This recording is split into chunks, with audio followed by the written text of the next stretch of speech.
Good evening. It's delightful to be back with you once again, isn't it, Ronnie? Indeed it is. And in a packed programme tonight, we shall be meeting the world's greatest basketball team, which recently changed to a high-fibre diet and is now known as the Harlem Bogtrotters.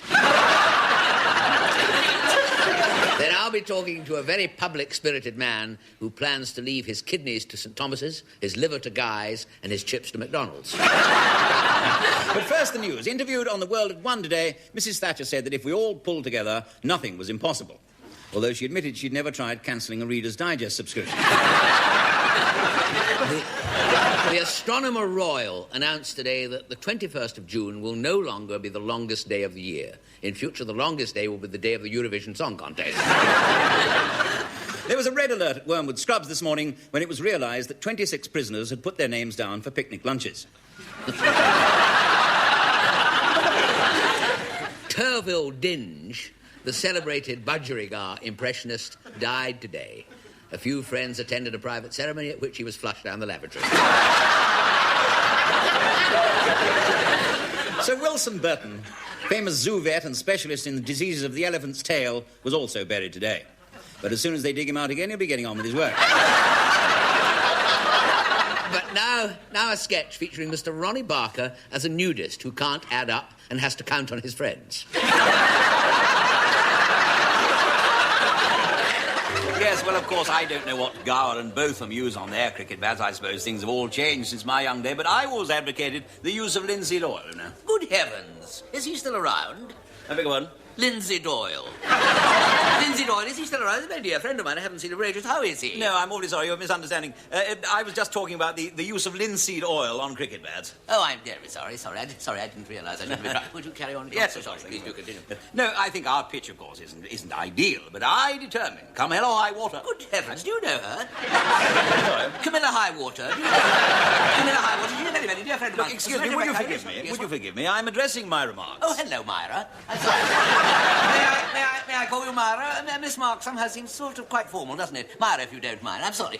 Forgive me. Carry on your conversation. Any more you'd like to meet? Oh, yes, Annie. Hello, Annie. How are you? Annie, how lovely to meet you. Look, is there nothing I say that doesn't remind you of someone you know? Well, I'm sorry, I didn't. No, it's all right. Now, what was I saying? Oh, yes, this is sangria, isn't it? It's an awfully intoxicating drink, you know, sangria. Mind you, I'm the sort of character that gets giddy on shandy. Giddy on shandy? I have to be very careful, pick my words very carefully, because I can see more coming. See more coming. Anyone seen the new show at the Opera House? The Barbara Seville? At the risk of being called a Philistine, I would say that it's fully Des Irving of its bad reviews. No, I think we're all right now. What was I saying? Oh, yes, the pitch. I actually caught a child playing soccer on it the other day. I did, yes. Well, of course, I was forced to order him off it. Order him off it? Oh. I'm sorry, you're becoming a perfect albatross. Oh, how nice of you. Albatross, how very nice of you. He was a sweetie, Albatross. If there's anybody in the whole wide world I'd care to be compared to, it is he. You see, it's all to no avail. No avail? Did he mention me, then? What is my name? No avail. You can call me Noah, if you like. Noah. It's much more friendly. You know, considering how many people and friends we have in common, I think we ought to get together one evening. What about tomorrow night? Tomorrow night? Oh, yes, I know her very well. It's strange she should have a Russian first name, isn't it? Tomorrow night, considering she comes from Stepney. Look, Friday, dinner, my place. You know, I'm rather good in the kitchen. I always feel a meal you cook yourself. Yes, Amelia Cook, that's who I'm having dinner with. You can't be. She died last week. Surely not. Shirley Knott was at the funeral. He'll tell you. Look, Shirley Knott is the one I'm coming to dinner with, yes. Shirley Knott is. I've known her for years, ever since I used to spot her at the Buxton. Used to spot her? At the Buxton? Good heavens, don't they that to him? Goodness me, she's the man she's going to marry. Rather him than me. Good heavens. I mean, she's a tart. Oh. I mean, until recently, she was the red light district's Lois Turner. Oh, I think that's rather fair on Lois Turner. Lois Turner's rather nice, I always think. I'm rather well-groomed. I always feel her hair's very nattily done. Well, simply because Natalie Dunn's a very good hairdresser. The trouble with Natalie Dunn is she can't do anything without consulting her horoscope. Horoscope? Horoscope, that twit? Don't tell me she moves in his moronic orbit. Ronnie Corbett? Who's Ronnie Corbett? Come on, I've had enough. Are we going to stand here and let them bore us rigid? Let's go and see that guy standing over there. Who's Guy standing? Well, who's Boris Richard? Huh. Name droppers.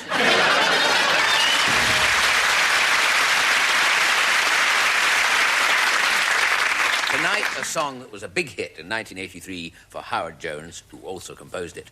The title is What Is Love? And the singer, of course, Barbara Dixon.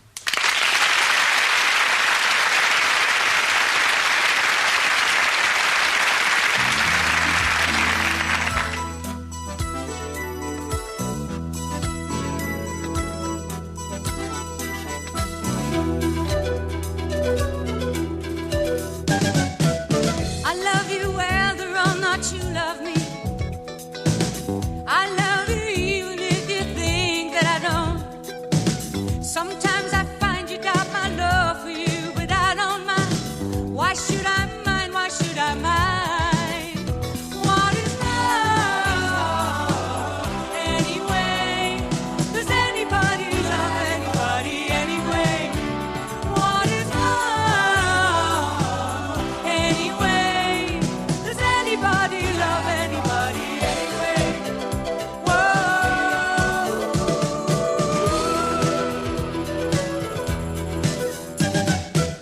Can anybody love anyone so much that they will never fear, never worry, never be sad? The answer is you cannot love that much, nobody can. That's why I do not mind you doubting. What is love anyway? Does anybody love anybody anyway? What is love anyway? Does anybody love anybody anyway? Whoa, whoa,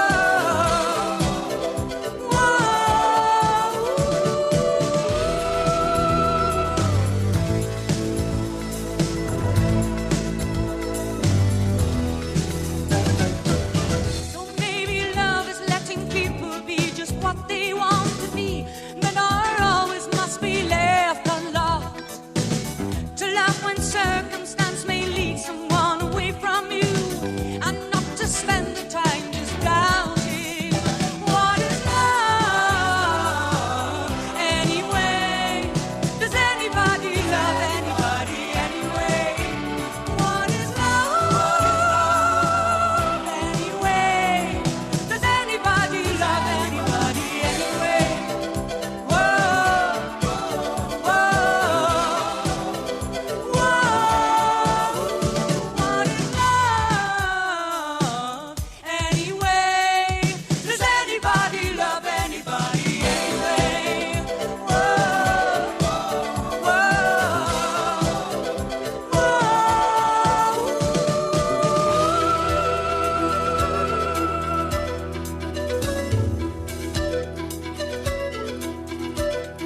What is love anyway?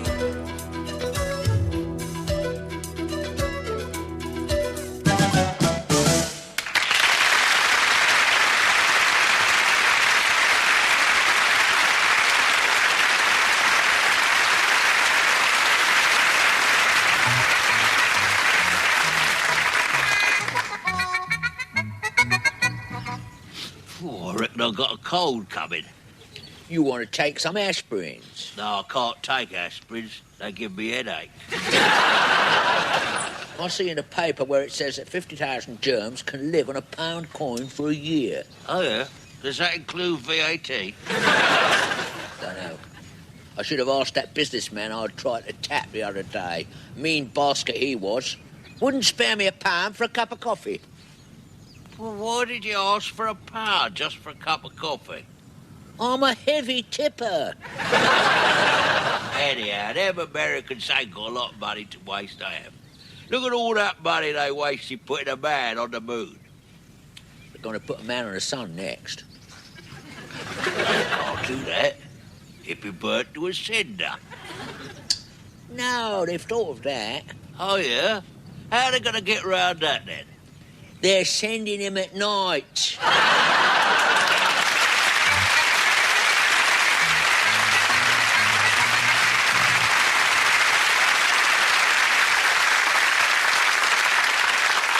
Evening, gents. Good evening. What'll it be? I'll have a bottle of beer and a large scotch for him, thank you very much. Right, you are, sir. Nice evening, isn't it? Yeah, it is. Very mild, actually, very mild, very mild. A bit quiet in here tonight, aren't you? Yeah, well, it's always ever so quiet on a Tuesday. Oh, yeah.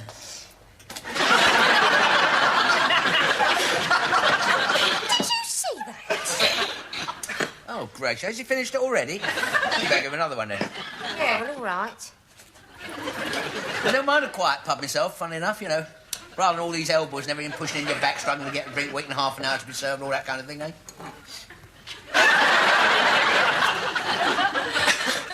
He's done it again. What's that? Oh, dear. He is throwing them back tonight, isn't he? throwing them away. What? Oh, they're going over his shoulder. Oh, they're not, are they? Oh, dear, I didn't notice that. Glad you drew that to my attention. Just wait a minute, a second. It's just a...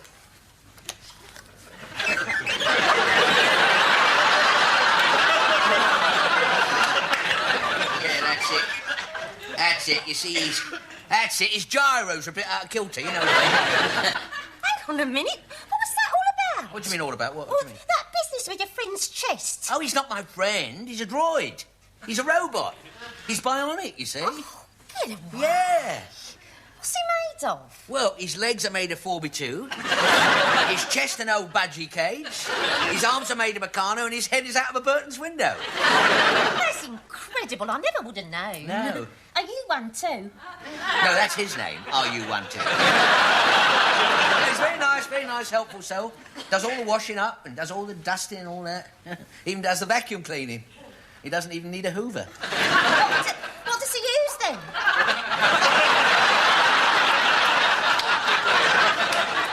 Sooner not say. Didn't half give the vicar a shock when he popped round.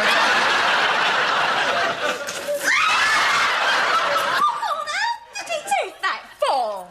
He wants a drink, that's all. Well, there are better ways of asking.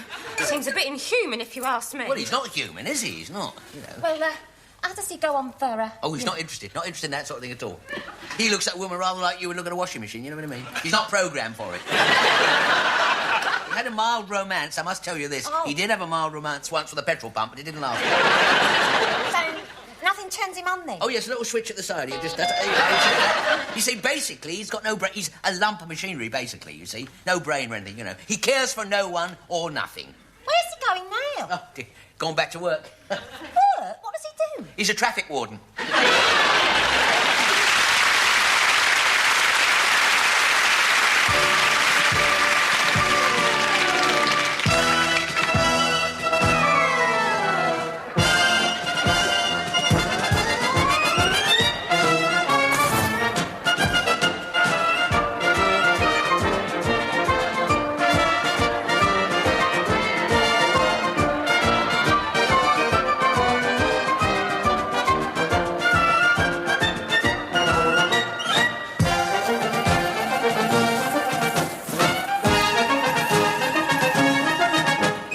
Witness, ladies and gentlemen, the greatest show on earth. It's full of frolics and fantasy and monstrous magical mirth. There's chimpanzees performing fleas, a striptease on a high trapeze, And a greasy wop dives from the top into a camembert cheese. there's mathematical elephants and boxing kangaroos. The girls are covered in radiant smiles and tinsel and tattoos. The Zulu dwarf is 6 foot tall. The human military cannonball went through the roof of the Albert Hall, and now he's nothing to lose. At Barnum and Bailey Circus, there's a cannibal from Kent. At Barnum and Bailey Circus, there's a hairpin man who's bent. The girls adore the clowns on stilts. We had to stop them wearing kilts, cause they're endowed with such a wondrous sense of merriment.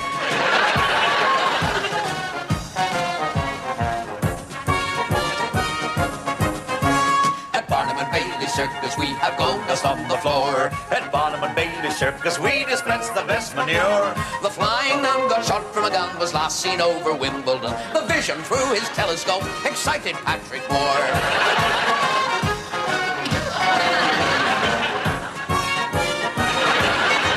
There's jelly eels performing seals and dancing bears. Water down the clown's pajamas. And if you get a little wet at times, who cares? As long as it was not the llamas. Miss Bendy Toy is such a joy, our corkscrew queen, better known as Two-Ton Muriel. She really strains to get her knickers in a twist. It's time she got some new material. And then there's Sadie, lovely, rude, very tattooed lady. Samson, strong as a bull, started to pull Sadie. And a private view shows her something new. And he loved her etchings too.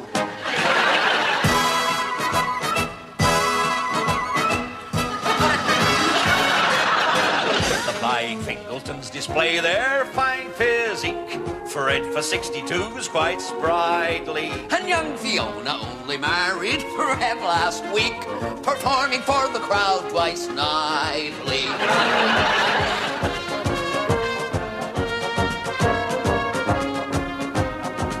Oh, Mr. Barnum, people repeat, you are a cheat. Darnum, Bailey, you are a fraud, drunk as the Lord. Daily. There's your answer, mate. When you speculate, sucker just accumulate.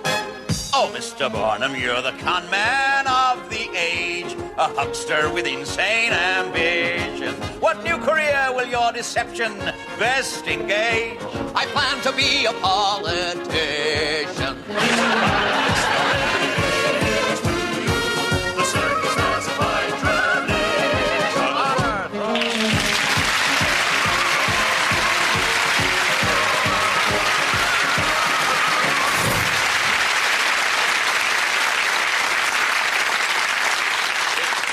You want some more beer? Yeah, I'll have a mouthful. Oh, sorry, I've only brought a pint.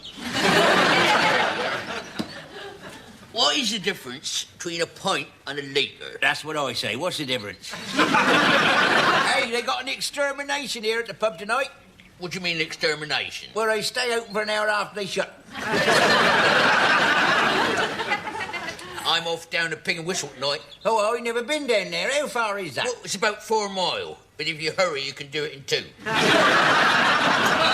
What's that there you've been reading? That's a letter from my girlfriend, that is. Oh, really? Yeah. Well, there's no writing on it. No, we're not speaking. My girlfriend's working down the museum at the moment. Oh, Yeah. Do you know they've got a dinosaur there that is 2 million years and 3 months old? How do you work that out, then? Well, it was 2 million years old when she started there, and she's only been there 3 months. Have they still got those 2 little skeletons by the door there in that museum? Which one's those then? Well, the big one's Nelson. Oh, what's the little one? It's Nelson when he was a little boy. Oh, dear, this beer's horrible. I'll be glad when I've had enough. I'd be better off drinking milk, you know. Oh, don't want milk. I don't have milk. Milk's very dangerous. Milk was the cause of my brother's death. How? A cow fell on him. Now, my other brother, for example, he died. He was killed, really, by women and drink. Was he? Yeah. Couldn't get either, so he shot himself. Here, what's the time? I don't know. I ain't got to watch. Oh, I have. Why'd you ask me the time if you got to watch? I don't want to wear it out. Good watch, that is. Is you got a written guarantee for that? No, I ain't, no. But the man in the shop said, if anything at all goes wrong with it, do not hesitate to phone me up, and I'll tell you what time it is. Something gone wrong with my budgie this week. Your budgie? What's gone wrong with he? He drowned. Oh, dear, I told you not to keep me in that goldfish bowl. You should keep me in a cage like everyone else. Well, I did, but the water kept running out. My dog's died, you know. Oh, dear, sorry to hear that. When did he die? Well, if he'd lived till tomorrow, he'd have been dead a fortnight. Yeah. I've had that dog since a week before he was born. How can you have a dog a week before he's born? He's born a week early. My sister's just had a baby. Oh, boy or girl? Oh, she's a girl. Boys can't have babies. What do you mean, it's a baby, a boy or a girl? Oh, I don't know. Oh, so you don't know whether you're a uncle or a aunt, then, do you? What are you buying him for christening present, then? A pram. Oh. Yeah, I'm buying this pram on the new hire purchase scheme. What's that? 100% down and nothing a week. I was £2.5, you know, when I was born. Oh, that's terrible. Did you live? Oh, yeah, I'm all right, yeah. Yeah. You should see me now. Do you know something? I've got 200 more bones in my body than you have. How is that? I had a kipper for my breakfast.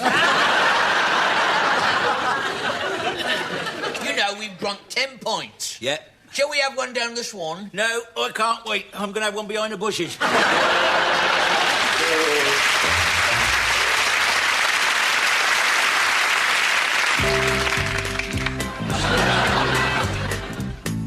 When you're a traveling man and haven't got a wife, there get to be a lot of different women in your life. Different in temperament and different in size. The shape of them Azumas and the color of their eyes. Girl number one, and never one better. Her name was Loretta. How could I forget her?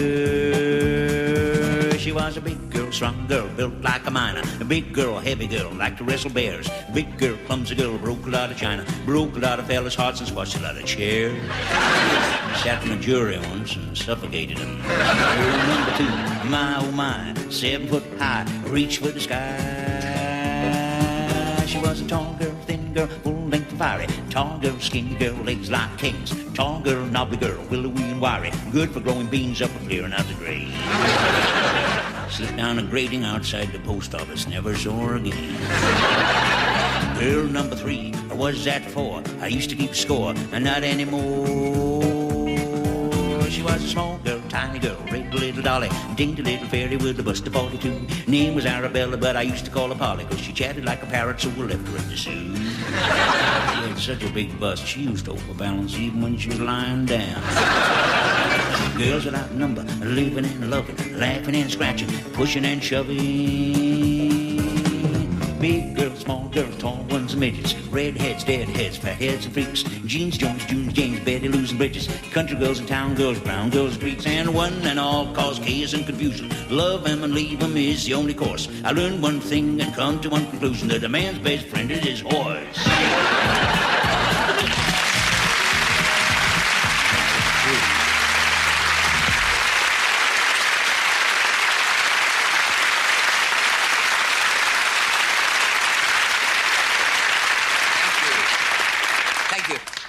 Tonight I'd like, if I may, to tell you a brand new cricketing joke, which has never been heard before.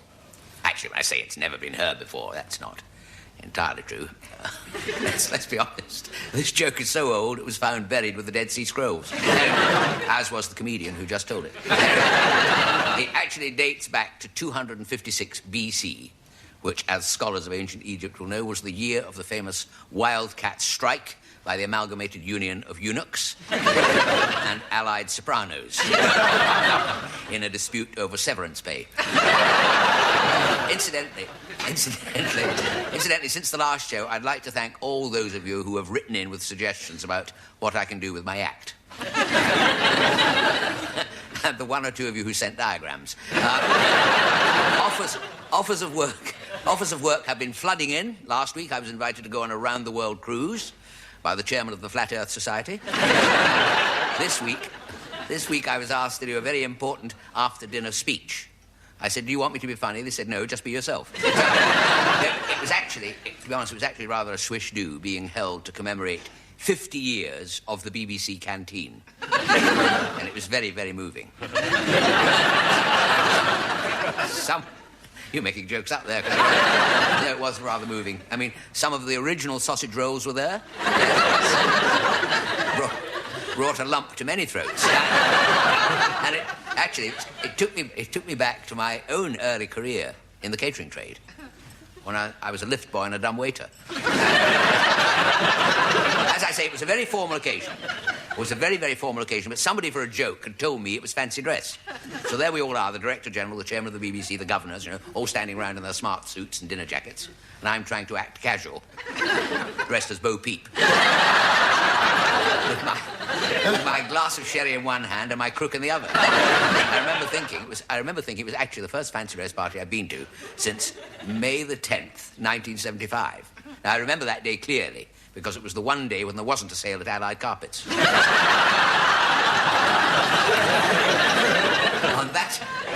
On that occasion, that fancy dress party, I tell you, I put on tin legs from a suit of armour and went as a pair of nutcrackers. Out, come on.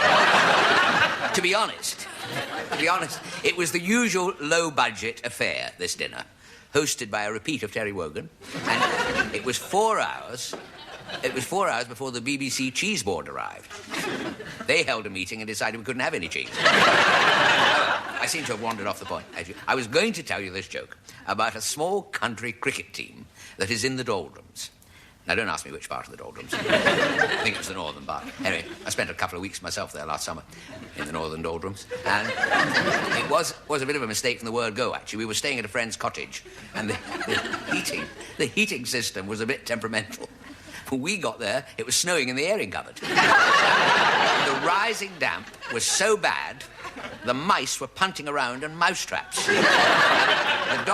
the doctor had told me to take a break because he said I'd been overworking. And I suppose I have been taking on rather a lot recently. To be honest. I have been very, very active in our local pressure group. Short comedians against Bo Derek.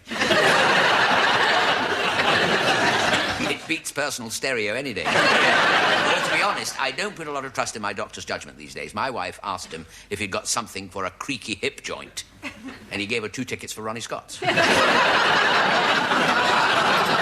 I digress. Back to the joke. About this local cricket team. Now, they are one Sunday afternoon going through a bit of a rough patch in this game, and the chairman of the club decides after the match he'll put an advert in the local paper. Batsperson wanted. See, batsperson wanted. Ability to hit the ball, an advantage.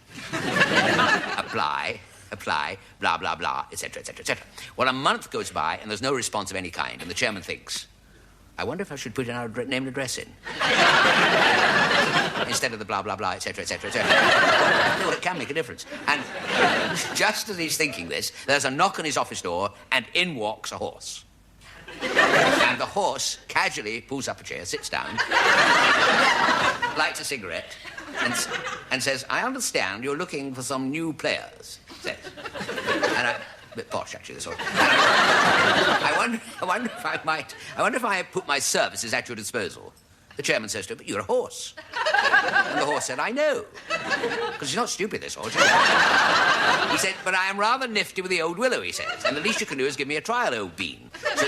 So they go down to the nets, and sure enough, the horse plays some strokes, very good strokes, making him both of them look like a fly swatter. And the chairman is so impressed, he signs him up. And the following weekend, the horse is put in as the opening bat. Out he strides to the crease hitter, in his shin pads, with his gloves, and his horse box. And in the very first over, it smashes every delivery clean out of the stadium. 6 after 6 after 6. And the club's regular supporters are astounded. And so are you, by the sound of it.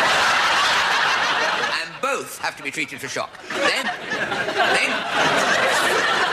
Then comes the second over, and the first ball, the other batsman at the other end plays a fluke hook shot and starts racing up the pitch to snatch the quick single, see. But to his astonishment, the horse doesn't move, just stands there, motionless. The batsman shouts, what are you doing? He said, what are you doing? He said, run, run, for God's sake, run. And the horse says, run?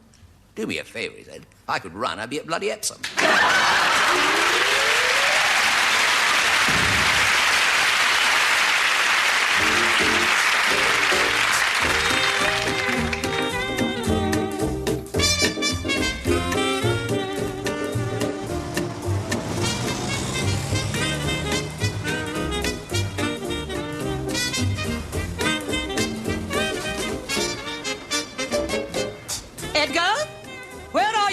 Hurry up! Coming, my prophet. I have a lovely weekend in the country, sir. Oh, Alice. What do they know about life in the country? They either shoot it or mate with it. Sometimes both. Oh, sir. Edgar, will you come along? Now, Brighton, is the chauffeur all ready? I believe he is at the front end, milady. Did you clean my gumboots? In wine, milady. Excellent. Oh, dear, I forgot to say goodbye to Fifi. I took the liberty, madam. Oh. Goodbye, my darling Fifi. Oh, Brighton, you are the perfect butler. It's always those little extra touches one looks forward to. Right, my lady.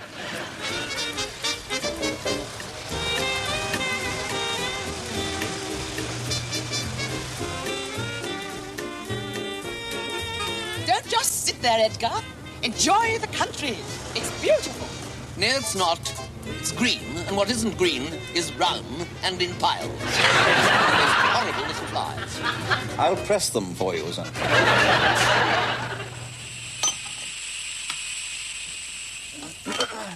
Don't tell me, Brighton.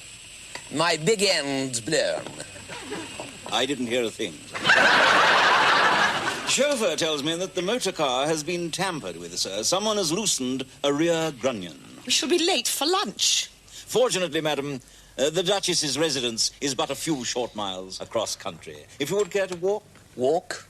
With feet, you mean? Excellent good idea. Come on, Edgar. I want to stretch my legs. Ah. Well, I suppose I might stretch my legs, too. If I do it often enough, they might reach the ground. Shut up and come along.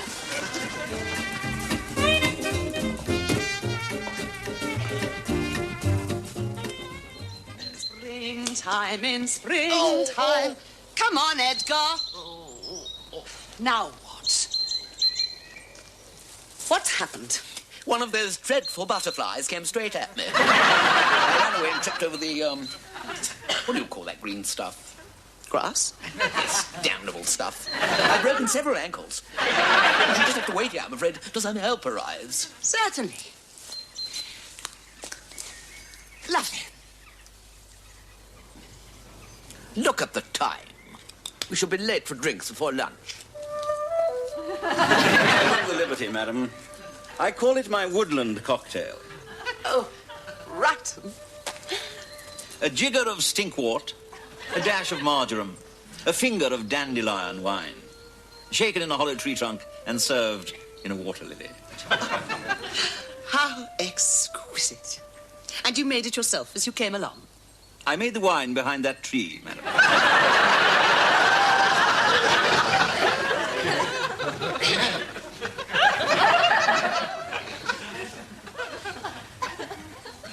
Doesn't travel very well, does it? Well, they left on time, Your Grace. Well, her ladyship will be perfectly all right. She's got Brighton with her. And Sir Edgar. Yes, I forgot. I think Brighton did it terribly well. For me, it looks rustic, frankly. You're so pathetic. You couldn't make table and chairs. It looks as though he did it with his penknife. If you would care to peruse the menu, madam, may I recommend the snails in wild garlic with fresh rosemary? I suppose it'd be too much to hope for some frog's legs. Well, it's a little early in the season, I'm afraid, so I did attempt tadpole's legs, but I hadn't got my reading glasses. Then, to continue, there is cuckoo omelette, a pigeon stuffed with truffles, and one very large truffle stuffed with pigeons, a wild honeycomb with oak apple jelly, and with your coffee, some after-eight cat mints. Oh, Brighton. How do you do it? I have a Swiss Army knife, madam.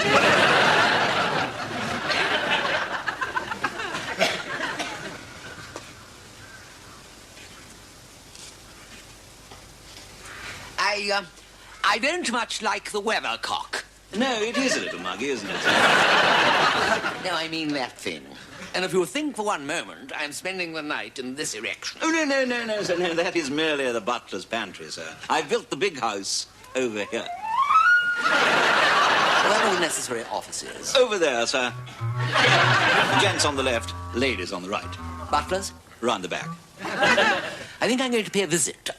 Oh, my ankle's still hurting. Would you do it for me, Brighton? Certainly, sir.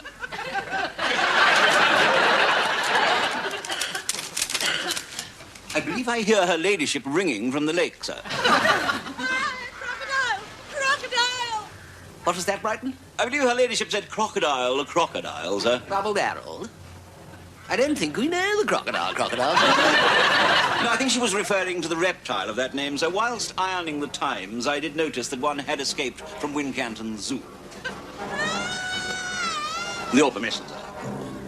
I'm looking forward to a quiet tea by the lake.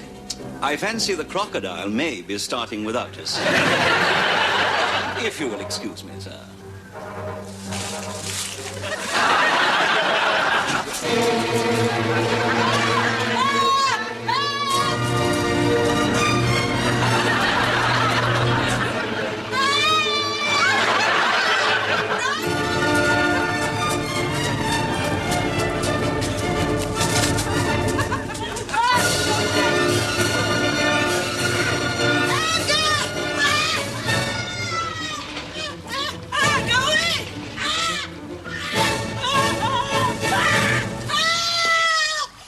You screamed, milady. Save me, Brighton! At once, milady.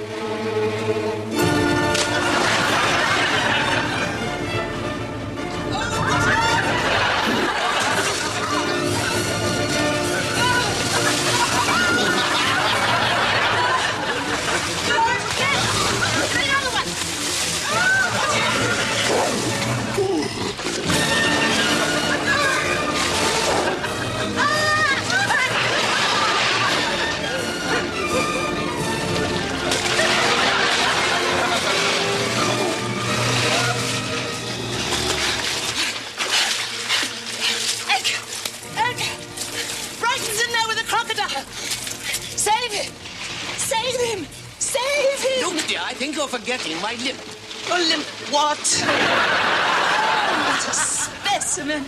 He's magnificent. We ought to have him stopped. In the butter. So do I. Oh, Brighton, my hero. I'm afraid it's the best I could manage in the time, my lady.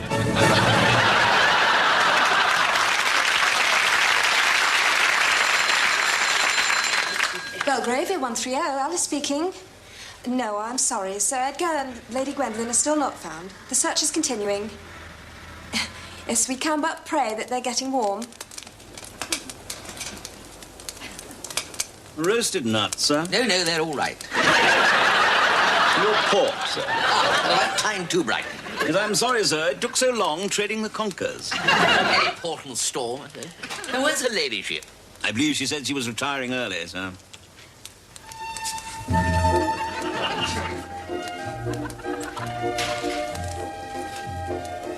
Well, Isn't that rather draughty? I wasn't asking you.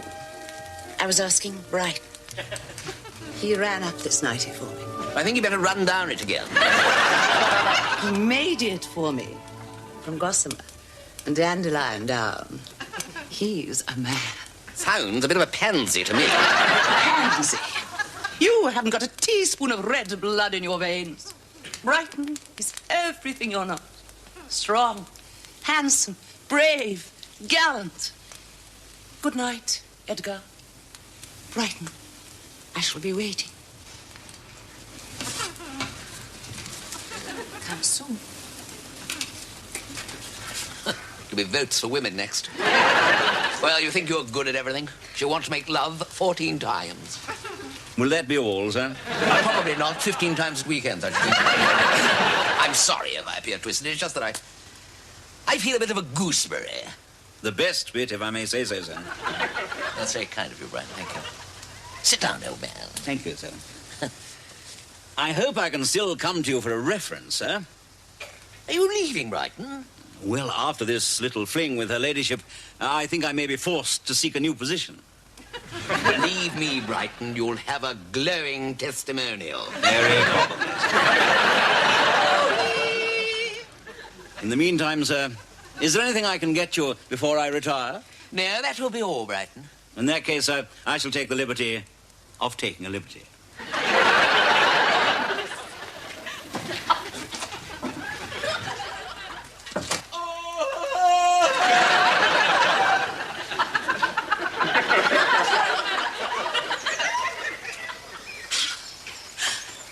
Nymphs and shepherds.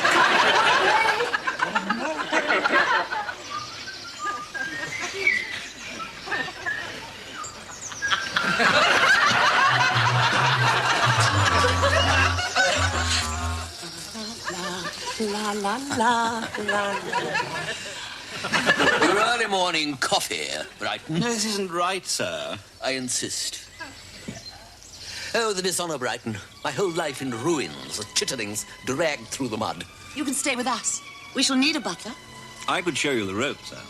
Yes. No, I'm man enough to know what to do. I'm going off to the woods now, Brighton. And I may be gone some time.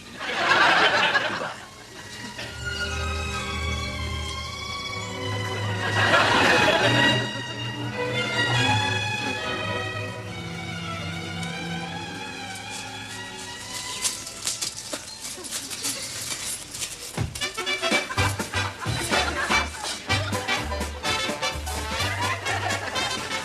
Alice! Darling. It worked. It worked.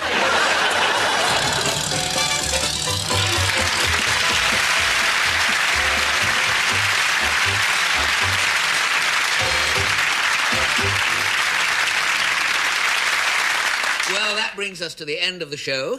But before we go, there's just time for a few late items of news. The explosion which rocked Malvolio Terrace, Swindon, earlier today has been blamed on a faulty old boiler. She'd forgotten to turn the gas on.